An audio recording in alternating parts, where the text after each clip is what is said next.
During the Second World War, in Nagasaki, Japan, a young boy saw a plane flying in the sky. He used binoculars to get a closer look, and thought it was dropping a bomb.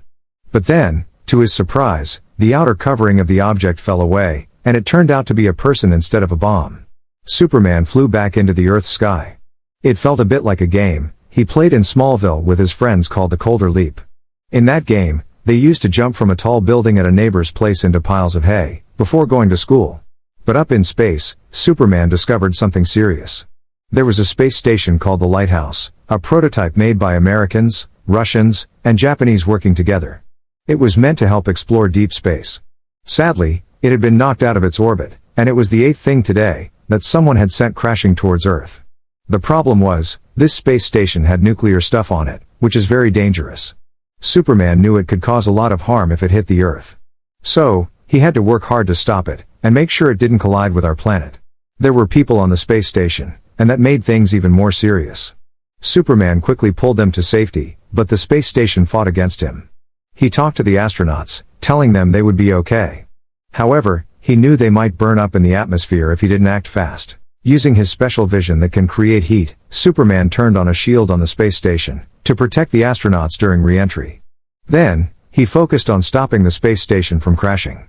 The only safe way to do it was to mess up the electrical part, without damaging the dangerous nuclear stuff. Superman used his X-ray vision at a high level to do this tricky task. It worked to stop the space station from flying toward Earth, but it was still falling down. Superman acted fast, grabbing the astronauts in the air, and shielding them with his own body. He promised to keep them safe. The space station hit the Earth hard, but Superman kept his promise. The astronauts were not harmed, thanks to him. Superman finished saving the day, and then he got a call from his friend Jimmy Olsen. Jimmy shared that Superman successfully stopped the space station, but he mentioned a group called Ascension might be behind the crash. However, Clark felt like this group might be doing more than Jimmy thought they could do. Above Metropolis, the bad guy Lex Luthor was reading from a book, when the other prisoners tried to escape. They attacked the guards, and the helicopter they were in went off. Luckily, Superman showed up and saved them. Superman wasn't happy to see Luthor involved, especially since the dangerous objects that fell to Earth were controlled by a computer program similar to something Luthor had studied. Luthor said his research was stolen a long time ago, but Superman didn't seem to believe him. Superman asked why Luthor would do that, and Luthor just smiled like he knew a secret. He said he had better plans for the world. He wanted to build a big solar tower for Metropolis, generating lots of energy every day. The surprising part? He planned to do it all from inside a Supermax prison. Later, Jimmy talks to Clark about their workplace, the Daily Planet. Jimmy thinks it's like a bad group, but he admires Clark for leaving the job, and doing the right things. Clark tells Jimmy that the Daily Planet didn't want to publish the stories, he wanted to write anyway. Clark is currently working on the Lighthouse story. He had an interview with one of the astronauts the night before. While they're talking, Lois Lane calls. She's read the headline of Clark's story, but gets interrupted by their boss, Perry White. When Lois gets back on the line, she complains that Clark didn't mention Superman in his article, and didn't suggest that Ascension might be responsible. She's been trying to convince her father, Perry, to look into the matter, because it seems too big for them to handle.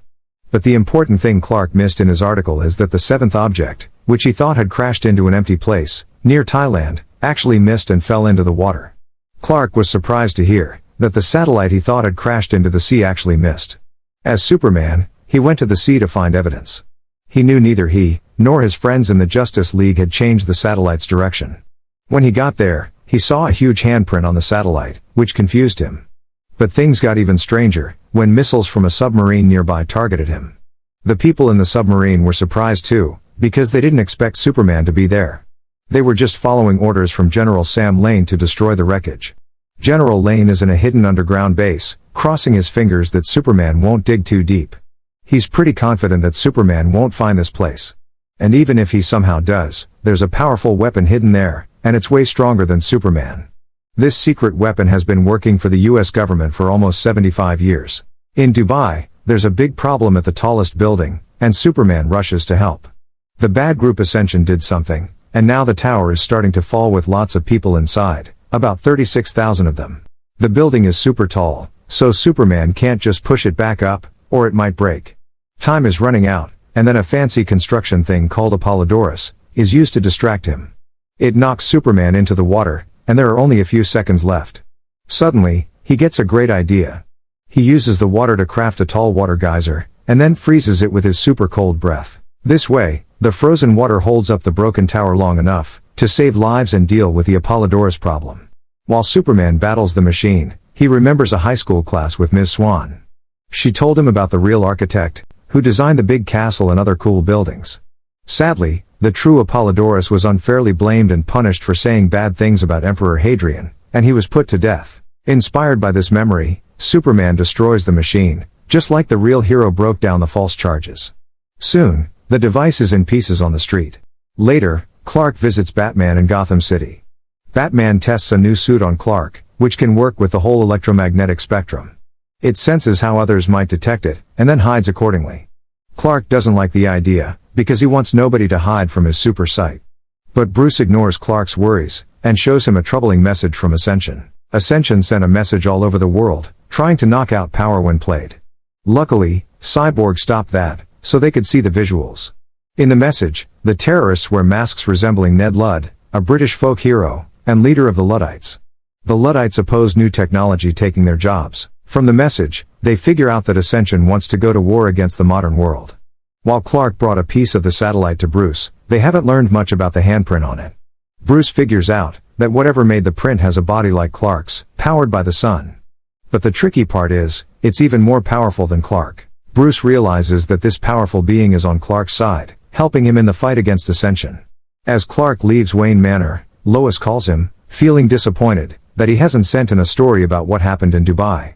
Clark says he's still investigating, mentioning a project involving Lois's father in the Southwest. Lois warns him that talking to General Lane won't be easy since he barely talks to her. However, she reveals that his letters are postmarked near the Salt Flats. While Clark heads to the Salt Flats, Lois shares that she's looking into a lead about a man claiming to be part of Ascension, found on the coast of Nova Scotia. This man asked for her specifically. Clark tells Lois to be careful as she follows the lead. To Clark's surprise, he hears General Lane talking to him as he gets closer, as if the general already knew he was coming. The general directs Superman to where he is, making sarcastic comments along the way. When Superman asks what's hidden under the Salt Flats, Sam Lane doesn't give a direct answer. Instead, he shares a story. When Lois was little, Sam used to read her stories, but for some reason, she always misunderstood the morals. One story was about two roosters fighting for the top spot. After an hour of fighting, a fox showed up, snapped both roosters' necks, and had them for dinner. Superman, thinking he understands where the story is heading, tells General Lane they don't need to fight, but he wants answers. Smiling, Lane says Superman got the moral wrong too. In this situation, Superman is both roosters, and the facility is the fox, and more. Suddenly, Superman finds himself surrounded by high-tech weapons. Lane explains they have black hole lasers, all designed to control Superman. Superman complains that Lane's men lied about the satellite attack. Lane doesn't care, and says Superman has 3 seconds to leave, or his men will attack. Superman refuses to back down, insisting on getting answers before leaving. While Lane's men watch, Superman seems to get angry, and they shoot at him without waiting for orders. Upset, General Lane thinks they shouldn't take a chance on Superman counterattacking, so he orders them to fire again. The gravity weapons hurt Superman, and he loses control of his power, with his heat vision getting ready to shoot out. Seeing this as a threat, Lane tells them to attack again. But all of a sudden, Lane's own secret weapon jumps up from underground, blocking the blast. This mysterious person warns that Superman is theirs to deal with. While Lois is on her way to Nova Scotia, she talks to one of the doctors, taking care of the recovered man. The man has strange burns on his eyes that blinded him. When he wakes up, he keeps calling for Lois. The doctor says he didn't have ID, but had something unsettling. As the doctor explains, Lois suddenly receives a message from Ascension on her laptop. The message is directly aimed at her. Somehow, Ascension cuts the power to the plane, making the engine stop, and the plane starts losing altitude. Somewhere else, Lex Luthor breaks into a room, where he had made a small model of a solar tree he designed, while in a high-security prison. He locks the warden out, and as the warden and his men try to get in, Lex takes parts from his little city model to build a powerful suit. With the suit, he escapes, but it's not a typical escape. Lex leaves his body in a catatonic state, and uploads his mind directly into the suit. He declares that it's time for him to save the world.